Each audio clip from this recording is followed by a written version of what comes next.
Slaanesh got a new Regiment of Renown with the 3.1 update, the Princes of Perfection. This is a Marauder Spear, or rather, devoted Marauder Spear, more specifically, with the long, pointy tips.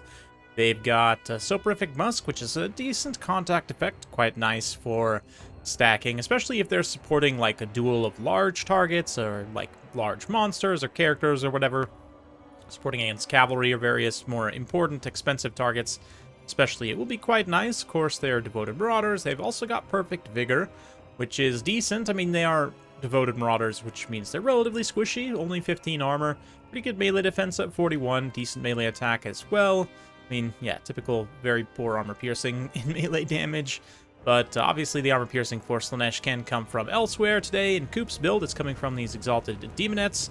He's got some Knights of Slaanesh out on the flanks here against Norsca. Some Hellstriders already making an attack run here.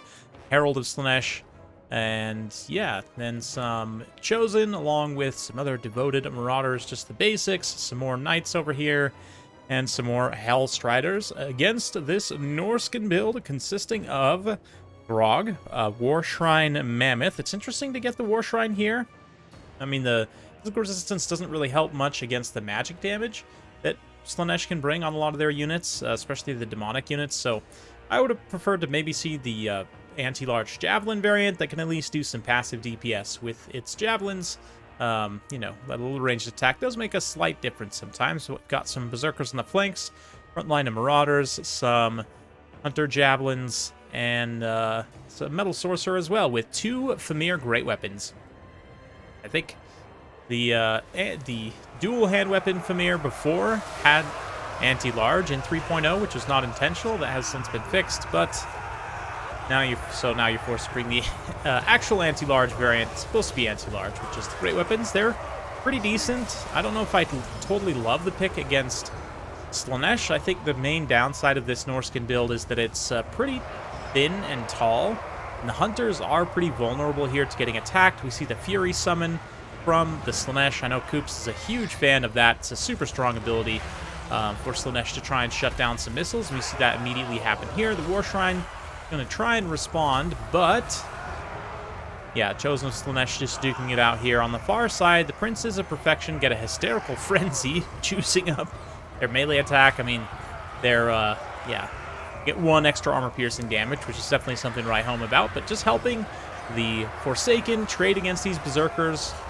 helping to debuff their melee defense a little bit of overblobbing here. Too bad there's no Lore of Boats from Norsca that can seriously punish this, do a lot of damage to this area right now, but instead having to rely on those Lore of Metal, Area of effects, which did do a good job of kind of busting the Hellstriders, taking out this backline here, but the Knights are obviously a more important target, and they are still mostly free out on the flanks. This one disentangling from the Famir there is able to get out in space. This one here on the near side with the Exalted Demonettes trading into the Brutes of the Hound. They should be able to get a very favorable trade here, working together. These two elites significantly outvaluing the Brutes of the Hound after all. Throg's going to pull away there before he gets enraged, probably smart. And the Slaanesh rush is definitely doing some pretty serious damage. That said, Norsca's still got their single entities online. Does Throg actually have his vomit? He does. So the Exalted Demonettes chasing him right now. Yeah, they're going to pull away there, but Throg should right now probably side shot his breath, like either into this blob or into this blob. It looks like he's going to try and do so maybe into this blob. Yeah, I don't know. I'd actually probably go to this one because the Mammoth is going to block some of those shots right there. It doesn't look like it made the best contact, but one of the reasons why Wulfric is just generally considered better than Throg is because of his AoE damage, and against a faction like Slaanesh that can at times be squishy on especially certain units, that AoE damage can punish them pretty hard, especially fast AoE damage that's hard to react to, like Lore of Boats from Wulfric, or a Burning Head as well. I don't know, Lore of Metal I'm a huge fan of, but this is one matchup where I think probably Fire is better, especially given some of the buffs to Fire came with the Chaos Dwarfs. Definitely think Burning Head would be a good way to go here. But let's see. Right now, both the Norscan single entities kind of collapsing to where there are still a handful of healthy Famir here fighting. Princes of Perfection are still fighting out on that flank here, now collapsing towards the center. But once these Fury summons run out of steam, Slaanesh is going to thin out on models significantly here. The question is, can the Fimir hold out? There's a lot of Chaos Knights here. And Throg and the Mammoth are trying their best, but the Fimir are going to be probably the main focus of this targeting. That said, Fimir's combat stats are not that great. See, once they get hit by that Soporific Musk, they're down to 27-29. For a unit this expensive, that is extremely poor. Under 100 weapon strength as well, baseline. It's just really not great for monstrous infantry, so yeah, still not the biggest fan of Fimir in general, especially in this matchup, I think. I mean, on the one hand, the magic attacks look nice on paper, but I think just more higher volume of stuff would be better. And again, take some fire, maybe you know, take Burning Head's not that great against armor, so you need some anti-armor tools, certainly. But like with the Mammoth here, even switching the Fimir out for like champs, like Marauder champions, just to be able to hold out that much better. Probably work out more in Norsca's favor right now. The Fimir, Roots of the Hound, all the rest of these support units are going to get eliminated, which is pretty painful, but Exalted Demonettes also in a surround, even on a Mammoth, are going to just do an insane amount of damage. When this many models can get in contact at the same time, it's going to be a little bit hard to see from the overhead because of the shrine itself, but you can try and appreciate when the glow pops off there of that nice spell effect. Yes, the Exalted Demonettes, in fact, can get a lot of unit models in contact with the Mammoth at once. They can do very, very significant damage, but Norsca's not going quietly into that good night, even if the balance power starting to tilt pretty heavily against them. Princes of Perfection, of course, immune to psychology, and that Regiment of Renown leadership allows them to hang in here when a normal spear would have routed, and just debuffing, especially that melee defense, but especially you see with it stacked with Charmed, that's minus, what, 13 melee attack just passively. So the thing about Soporific Musk is just it stacks and supports a lot of situations very well, and these guys are going to be the cheapest unit that have it. Spawn are not that expensive, but they're not that cheap either.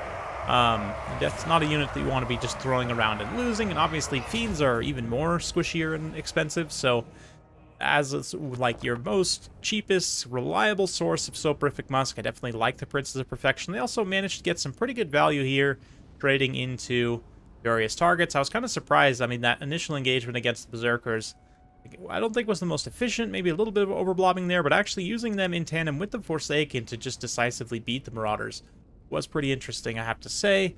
I like the pick of the Slaanesh Chosen as well, just acting as a nice backbone here to grind things down. I know Coops is a big fan of them as well. Just taking even one or two, just like I said, a lot of people won't think of Slaanesh as a high armor faction, but you definitely need to have armor-piercing tools against them. The Mirror, I just don't think are the answer.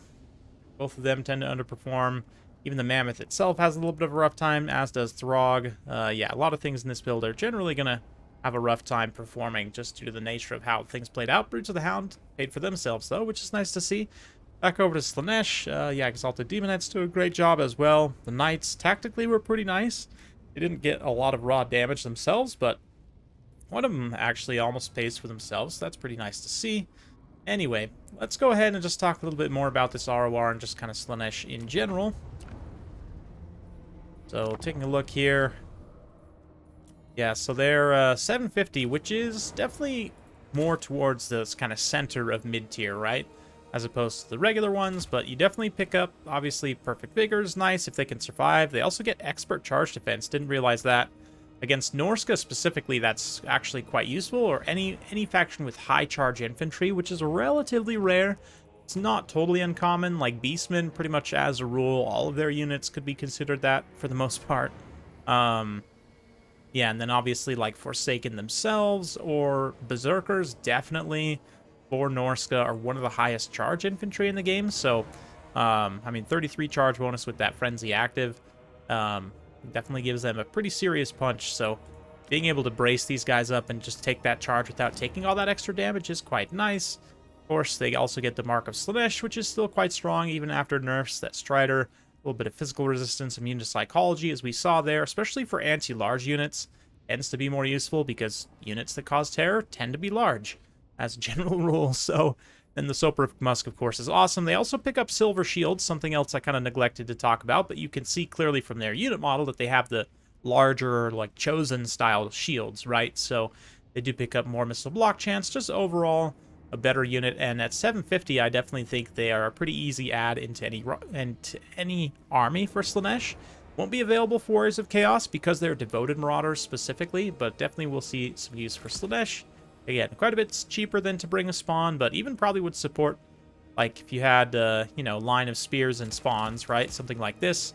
You could actually go 5 spears and still have the Soporific Musk on the one, and back the other 4 up with 4 spawns. Something like this, if you're really looking for just a, you know, smash your face in the keyboard army, could try this, definitely. But that's enough rambling for me for today.